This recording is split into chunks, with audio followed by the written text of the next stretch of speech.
secreto en Urueña que solo se desvela ante los ojos de los más curiosos. Su castillo, del que apenas quedan vestigios y que está pegado literalmente a la muralla, una de las mejor conservadas de la provincia. Es fácil verlo cuando se sobrevuelan estas 7 hectáreas de terreno encerrado en su interior. Así se descubre el cementerio municipal, donde descansan las almas de los carrasqueños, muy cerca del antiguo foso y la pequeña laguna, de la que ahora disfrutan algunos patos. Arturo Dueñas es director de cine y documentales, pero también es guionista, productor, editor y actor, e incluso ha sido nominado a un Goya. Detrás de esa mirada se encuentra un licenciado en Filología Hispánica y lo que más le gusta en el mundo es leer. Escribe con la cámara desde muy temprana edad y sus ojos ya no necesitan de texto escrito cuando se pone detrás del objetivo, porque lleva incorporado lo que quiere contar a través de esa lente de cristal. Con el tiempo y su trabajo, Arturo se ha convertido en dueño y difusor de la memoria colectiva, esa que el tiempo borra cruelmente y que él se empeña en rescatar de sus garras. Rosana ha vuelto a perder a su invitado. Sale en su busca porque sabe que Urueña ofrece demasiadas tentaciones. Conoce el sitio en el que seguramente está y hacia allí se encamina. Pero ella también cae en la misma tentación y se deja seducir por un instante por este paisaje de tierra de campos. Total, no pasa nada porque espere un poquito más. Bueno, Arturo, bienvenido a Urueña. Yo no sé si conoces Urueña, la Villa del Libro, pero me imagino que sí. ¿A que sí? Sí, sí, muchas gracias. Es un placer estar aquí, claro, otra vez, porque sí, conozco Urueña. Conozco Urueña desde hace muchos años, he venido varias veces, he ido viendo cómo ha ido cambiando el pueblo también, cómo han ido surgiendo una librería tras otra, etcétera, ¿no? Y sobre todo también porque está un poco unida a mi trabajo, ¿no? A título personal, claro, por eso me imaginaba yo que sí, que era raro que tú no hubieras tocado estas tierras. Sí, sí, sí. En mi película Tierras Construidas, Claro. ¿no? Que está centrada en Félix Cuadrado Lomas, Qué bueno. pues cómo no. Hombre. Desde este mirador, pues Con estas Félix vistas. pintó aquí también, ¿no? Este paisaje de Castilla. Intento. Y claro, entonces Urueña era un sitio, es uno de los puntos donde más se capta la esencia del paisaje castellano, ¿no? Oye, pues mira, a mí me gustaría de verdad compartir con todos, que nos hablaras un poco de lo que estás haciendo ahora mismo, qué proyectos tienes, qué estás haciendo. Pues mira, estoy cuando, bueno, yo creo que en el arte en general, y tú lo sabrás bien también, Por lo que me toca. sí, Sí. no puedes estar con un proyecto, ¿no? Sino con varios a la vez, en diferentes fases, ¿no? Y en el cine en particular tienes que estar siempre preparando un proyecto, rodando otro y estrenando otro, ¿no?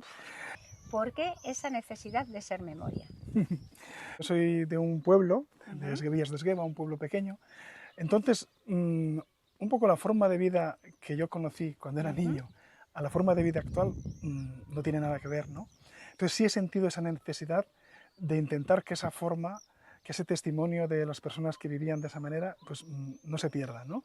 Oye, tus documentales reflejan sobre todo vidas, como hemos dicho. De todas ellas, ¿es alguna la que te ha dejado una huella profunda? Claro, Félix. Claro. A Félix le dediqué un documental.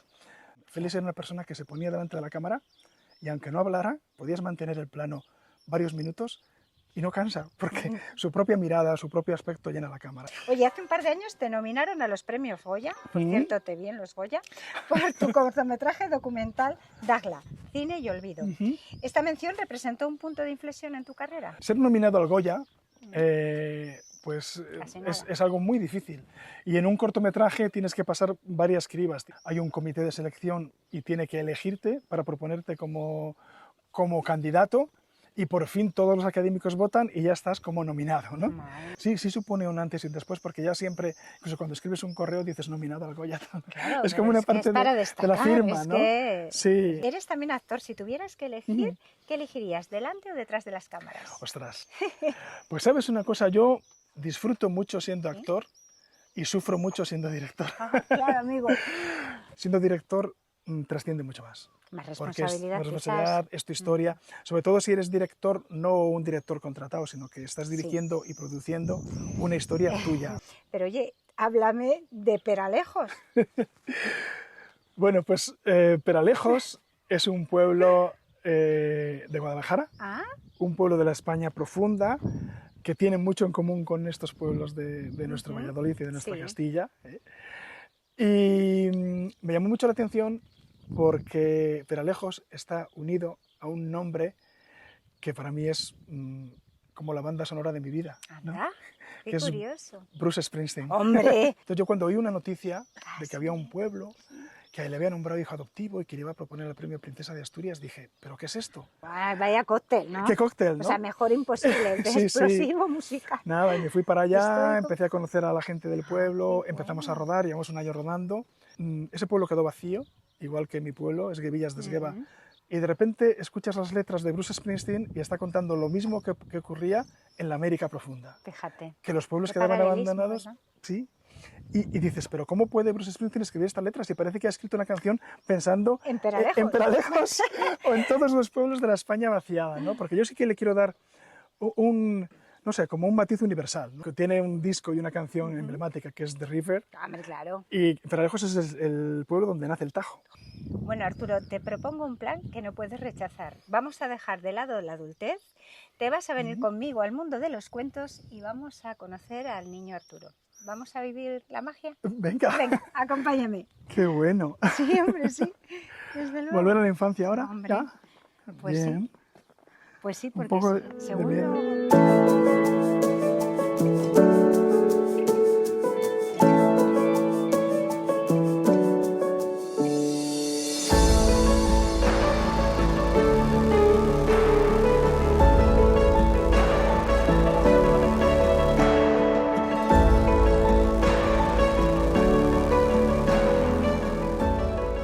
Bueno, Arturo, cierra los ojos. Sí, aquí, desde luego, en este mundo tengo poderes especiales y nos vamos a volver a Esguevillas de Esgueva, a tu pueblo. ¿A quién nos vamos a encontrar allí? Pues me veo en la cocina de mi casa, con la luz apagada, todo oscuro, con los compañeros de la escuela, con los amigos ahí por el suelo, y con un pequeño proyector muy rudimentario que se llamaba Nick, y con unas películas como de dibujos hechas en papel cebolla. Sí. Y entonces se ponía la película y se iba dando al proyector y se proyectaba en la pared de azulejos, iba proyectando el cuento de Garbancito. ¡Ah, qué bueno! Qué divertido. Tenía que ser todo un mundo, ¿no? Toda una Sí, experiencia. era una experiencia. Yo recuerdo, el cuento nos lo contaba mi madre, ¿no? Y entonces nos sorprendía mucho porque Garbancito es un personaje muy pequeñito, muy pequeñito, muy pequeñito. ¿Cuál garbanzo? Con el garbanzo. Y entonces además, como era un ambiente como rural, ¿no? Entonces iba a llevar la comida a su padre al campo y una vez se quedó dormido y allí una vaca entre la paja se lo comió. Sí, es verdad. Y entonces decían, Garbancito, ¿dónde estás? ¿Dónde estás? Aquí, estoy aquí. Y de las vueltas, aquí, estoy aquí, ¿no?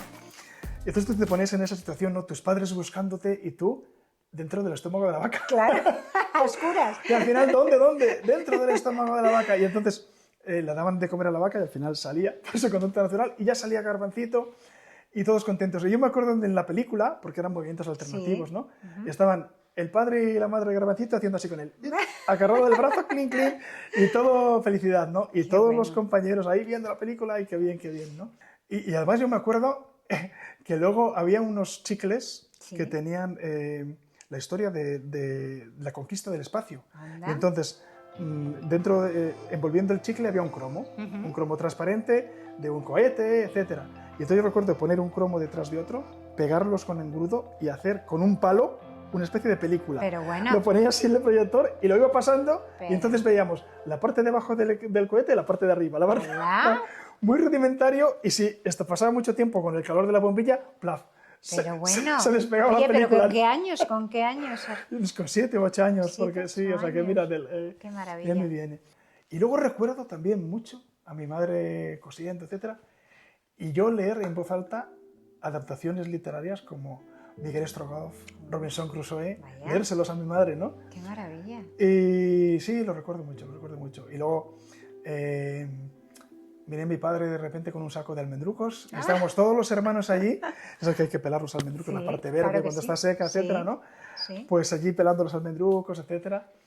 Oye, ¿con quién jugabas? Cuéntame un poquito más allá de tu infancia. Hemos hablado del entorno familiar. ¿Con quién Pues, jugabas? ¿con quién jugaba? Sí. Bueno, yo era un chico un poco más solitario, Sí. porque a mí, mientras los demás chicos iban a jugar al fútbol, etcétera, o a veces íbamos al monte, etcétera, vale, bien.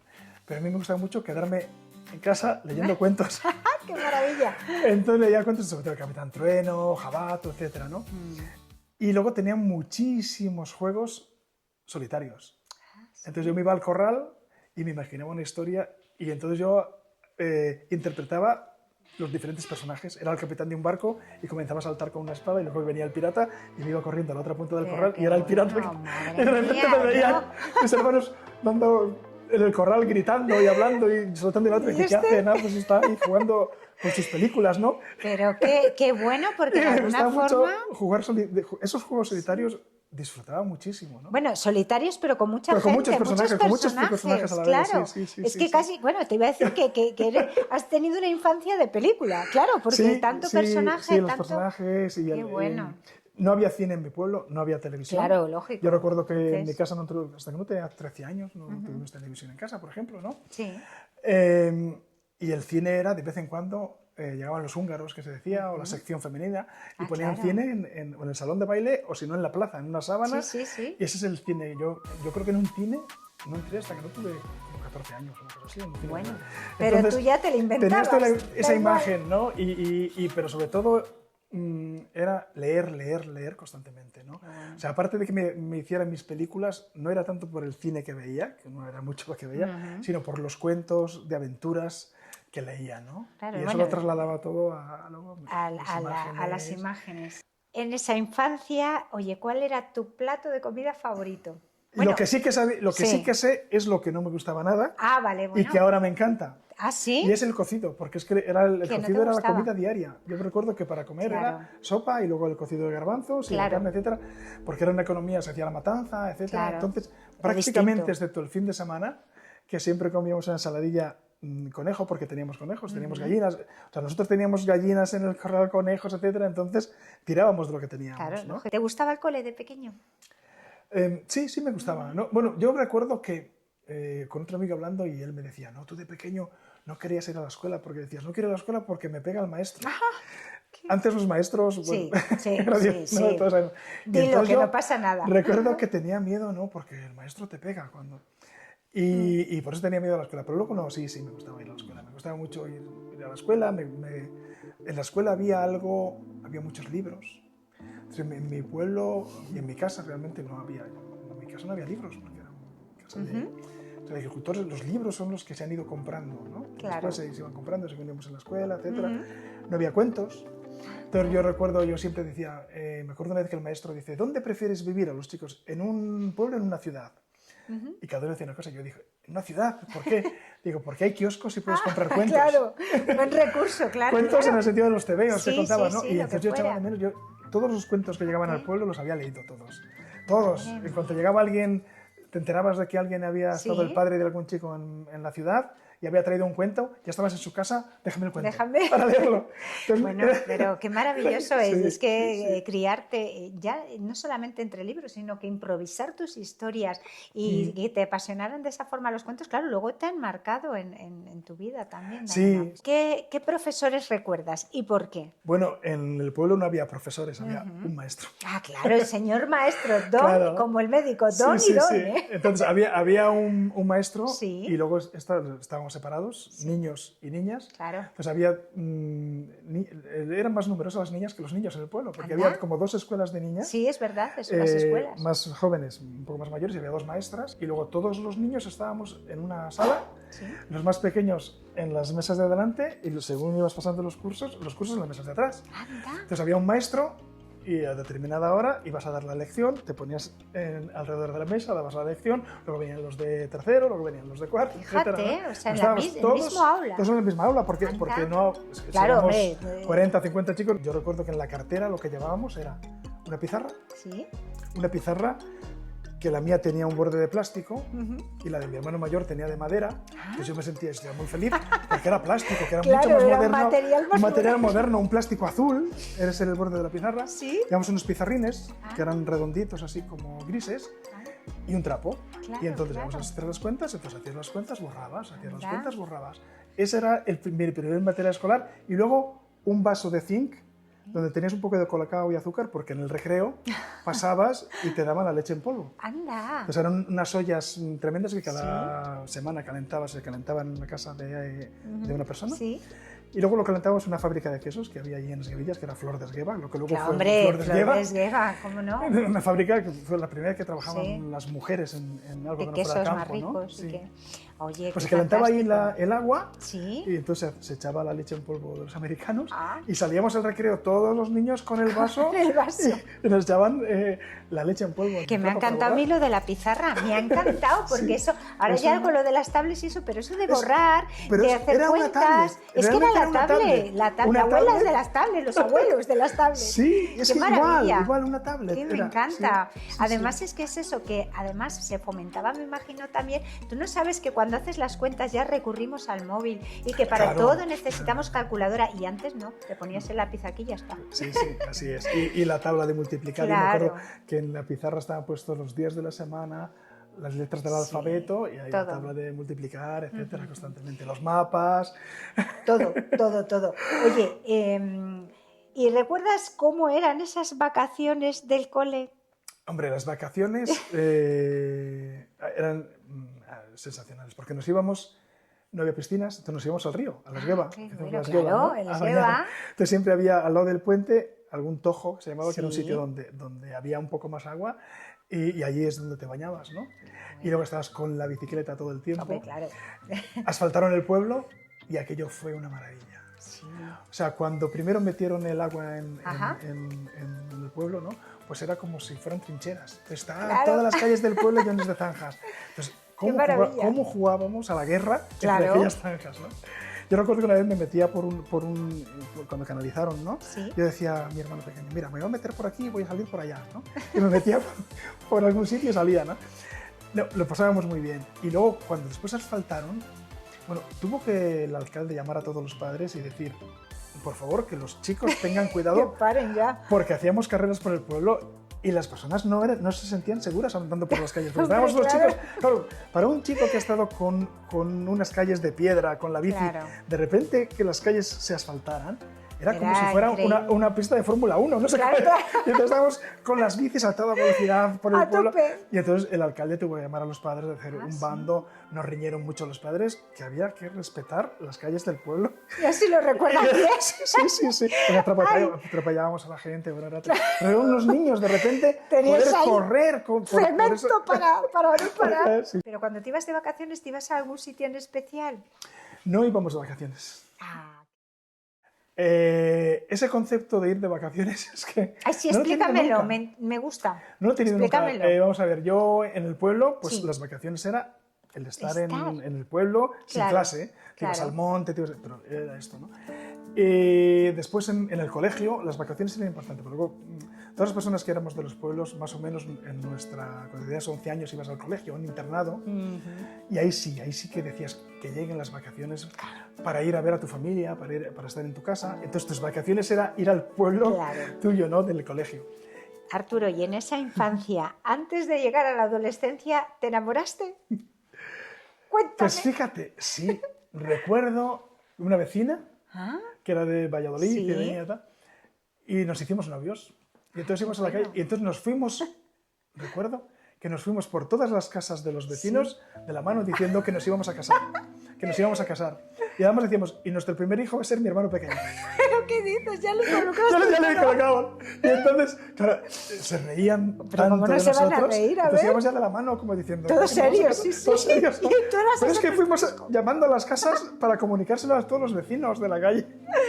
Para preparar... Oye, pensaste en el convite y todo, ¿no?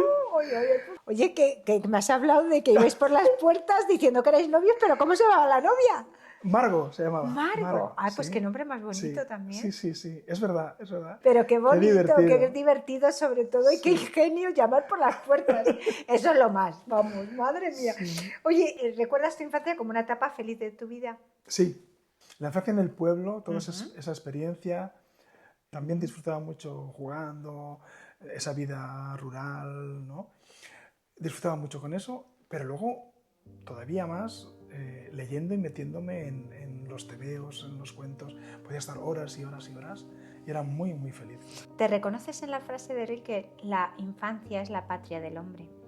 Sí, por supuesto. Los amigos, los compañeros, la familia, mis padres, Todo. mis tíos, toda la vida en el pueblo. Me llamaban el tragacuentos. El tragacuentos, Ya qué recuerdo bueno. que tenía un apodo que era el tragacuentos, ¿no? Oye, porque qué no, maravilloso. no hacía más. Pues que era un leer y leer. piropazo, Pues sinceramente pues un sí. piropazo. Sí. Es verdad. En este viaje te vas a encontrar con el niño Arturo. ¿Cómo era? Cuéntanos. Pues era tímido, un poco gordito. Un niño. El niño, sí, solitario, sí, un poco más así como Sí. no le gustaba el fútbol, Ajá. cuando todos los demás sí. Bueno, Sí, casi. pues quizás eso ha sido una virtud, porque te voy a decir sí, porque quizás eso es lo que te ha empujado a centrarte en lo que en esos juegos que hacías, ¿no? Sobre cine, esos Sí. personajes que te inventabas. Algún día llovía Claro. y mientras todos los niños decían, ¡jo, qué rabia, que se pone a llover y no podemos ¿No puedes jugar jugar? y nos tenemos que quedar! Y entonces en el comedor lo que hacíamos éramos como juegos de mesa o cosas, no sé, leer algo. Y a mí me encantaba. Bueno. Era un niño muy casero, me decía siempre mi madre. Y es verdad, porque me gustaba esto, ¿no? Tenía que jugar al fútbol o alguna cosa, ¿no? Entonces echaba pies, ¿no? Ibas echando así a pies y tal. Entonces cada equipo elegía a uno, a otro, a otro, a otro. Y yo siempre quedaba de los últimos. Y además era Arturo, no sé quién y no sé quién, por uno. Ah, sí. Éramos tan malos deportistas que éramos como 3 por 1, ¿no? Sí, que era al Y siempre final, el último. al final siempre bueno, llegabas tú, casi un de poco regalo. atrás, pero bueno, oye, no pasa nada, otras cualidades tenías. Arturo, si pudieras darte un consejo que recordaras al hacerte mayor, ¿qué le dirías a ese niño Arturo de 7, 8 años, más o menos en esa edad? Que no tuviera miedo, pero no sé, que a lo mejor buscara hacer lo que le gusta antes de encontrar una seguridad, no sé. Siempre he empezado mucho más tarde que ¿Un los Peter demás. Pan? No sé si, a lo mejor un poco, o a lo mejor un poco sí, ¿no? Es una forma también de vivir las cosas más, de forma más intensa, ¿no? No pasar, bueno, y tener ese niño interior que es tan importante, ¿no? El no perder el espíritu infantil. No sé si te gustaba leer cuentos o más bien que te los leyeran. ¿Qué tipo de cuentos te gustaban? Pues me gustaban mucho los cuentos de aventuras. Todos los libros del Capitán Trueno, por ejemplo. Perdón, todos los libros, digo, de Julio Verne, he dicho Capitán Trueno y Jabato, libros de Julio Verne, Emilio Salgari, pero Julio Verne sobre todo. Julio Verne para mí era, no sé. Lo más. Lo más. Lo más. En nuestra infancia a veces nos sobrevienen temores, a veces pues tenemos miedo al fracaso, al coco, al lobo, feroz y esas cosas. Oye, ¿en tu caso recuerdas cuáles eran tus miedos? Miedos como todos los niños, pues a la oscuridad, ¿no? Claro. Ya es un tope. La oscuridad, claro, es ese miedo. Yo recuerdo cuando dices el coco, el hombre del saco, el sacamantecas. Ah, sí. El que eso es más... muy palentino. Sí, claro, bueno, como mi parte, toda mi familia materna es de Valencia, mi madre y todo. Por eso yo también. Tú también, claro. Pues entonces el sacamantecas era el sacamantecas. ¡Qué terror! Que era tremendo, que viene el terrible. sacamantecas, era. Sí. Que viene el sacamantecas. Y entonces sí, yo recuerdo que había calles por donde no me gustaba ir, porque había Había pavos, ahí había algún perro que ladraba mucho, etcétera, ¿no? Bueno, terrores muy... Bueno, pero temores muy infantiles, muy de niños. ¿no? ¿Eras un niño obediente o por el contrario te rebelabas a las normas? Era obediente. Eras obediente. Tienes pinta de ser obediente. Era obediente, sí. Pero ¿y alguna gorda montaste o una picia? A ver, teníamos un carro en el corral y de repente jugábamos mucho y con un amigo cogimos... Tenía cristales muy bonito y empezamos y los rompimos enteros, todos los cristales y todo. Y es que de esto que te dio, como nos dio, y digo, bueno, ¿cómo has hecho esto? Claro, luego no sé, te preparas y dices, ¿cómo es posible? Sí. Pues que te dio por ahí que me dio por ahí, y yo me acuerdo mucho de aquello, ¿cómo romperíamos aquel carro que al final con lo bonito que era, ¿no? Ya, pero claro, miras desde la perspectiva del niño Arturo, que es distinta a la de cualquiera. No estaba solo ahí, ¿eh? Ah, bueno, tenés no estaba ahí solo. un Entonces, cuando tienes más gente, empiezas no sé cómo... eso del grupo, de la pandilla, unos se incitan a otros, otro el cooperador necesario. Eso es. Recuerdo una vez me caí del tractor, claro, cuando desobedecías, no te bajes de ahí, todo una herida tremenda y tal. Claro. Y yo recuerdo, esto es muy divertido, porque recuerdo que, y cuando me veía la gente y me veía, ¿pero qué te ha pasado? ¿Qué te ha pasado? Me caí del tractor, sí, y no lloré. Eso es lo más importante. Y no lloré. Aunque tenga la cabeza abierta. Y no lloré, claro. Porque, bueno. ¿qué ocurre? Te caes del tractor y de repente viene tu padre y te dice, ¿qué has hecho? Y la primera reacción es reñirte hasta que te ve que te Entonces, tú, como sabes que has hecho algo malo, no pasa nada, no pasa nada. Todo se echa grande aquí. No pasa nada, que no me duele. Pero no pasa nada. Lo más importante, no llorar aunque vayas con la cabeza partida. Pero no pasa nada, es muy valiente. Bueno, mira, y luego, cambiando un poco de tema, no sé si durante la infancia o en la infancia pues tuviste alguna pérdida importante que te marcara de alguna forma. ¿Cómo lo recuerdas si la tuviste? Hombre, sí, tuve una pérdida importante que fue nuestro hermano pequeño, José Iván, que murió cuando que tenía 2 años. Estábamos en el colegio. Fue curioso porque aunque estábamos en el colegio, mi hermano mayor quedó en el colegio, pero yo estaba en casa porque tenía la varicela. Y entonces estaba en casa porque tenía la varicela y bueno, mi hermano pequeño había cogido una neumonía, bueno, y estaba allí con tratamiento. Recuerdo que era invierno y teníamos lo que se llama la gloria, ¿no? Sí, la estufa. la gloria, entonces estábamos cenando, estaba el niño pues allí, porque la gloria, y de repente dejamos de oírle respirar y era que había muerto. Y recuerdo que íbamos los hermanos y los amigos luego al entierro por el pueblo con una cajita así, ¿no? Llamándola. Bueno, ya sabes que aquí en el pasaje de los cuentos pasan cosas especiales y si cierras los ojos puedo traerte bueno, pues el abrazo de alguien especial o que haya marcado, bueno, pues que te haya marcado en tu infancia, ¿no? ¿Quién sería? Pues mi madre. ¿Tu madre? Mi madre, realmente sí, mi madre. Ana María Emiliana. Ana María Emiliana. Oye, pues nombre de pro, ¿eh? Pues cuéntame un poquito de ella. Se llamaba Ana María Emiliana, por favor, porque era el nombre de 2 abuelas. ¿Sí? Y era muy curioso porque en Alba de Cerrato, que es su pueblo, ¿Sí? le llamaban Emiliana. Y en mi pueblo, en Sevillas, Ana María. Anda. Ana Mari. Y cuando íbamos a Alba, nos decía la gente del pueblo de Alba, estos son los hijos de la Emiliana, ¿sois los hijos de la Emiliana? Y nosotros, no. ¿Pero quién es esa señora? Decíamos que no, somos hijos de Ana María, ya, y se reían. Claro. Y entonces nos hacía mucha gracia, ¿no? Hasta que descubrimos que se llamaba Ana María Emiliana. Bueno, yo tengo todo el rato tenido durante la entrevista este libro. Sé que uno de tus libros favoritos era Garbancito, ¿verdad? Que te le contaba a tu madre. Pero bueno, en este caso, pues tenemos me has traído a Pulgarcito, que no hay que confundirlos, son distintos. Oye, sí. Y me encantaría de verdad que pudieras leernos un poquito de este libro. ¿Vale? Muy bien. Pues ¿Por aquí mismo? Por aquí mismo. Venga. Anduvieron varias jornadas bosque adelante en busca del deseado país. Al atardecer del 7º día, cuando ya todos estaban medio muertos de cansancio y de hambre, divisaron una casa escondida entre los árboles y decidieron acercarse a ella para pedir ayuda. «Esta es la casa del ogro de las botas de 7 leguas», les dijo una mujer que salió a recibirlos. «Dentro de 1 hora volverá de sus correrías y si os encuentra aquí, os comerá».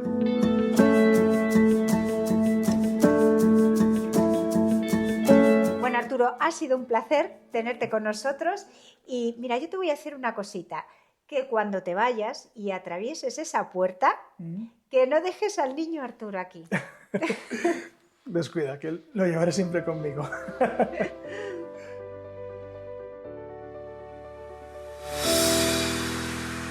Antes de terminar el programa y para dejaros un buen sabor de boca, os voy a leer un cuento muy cortito. Espero que os guste.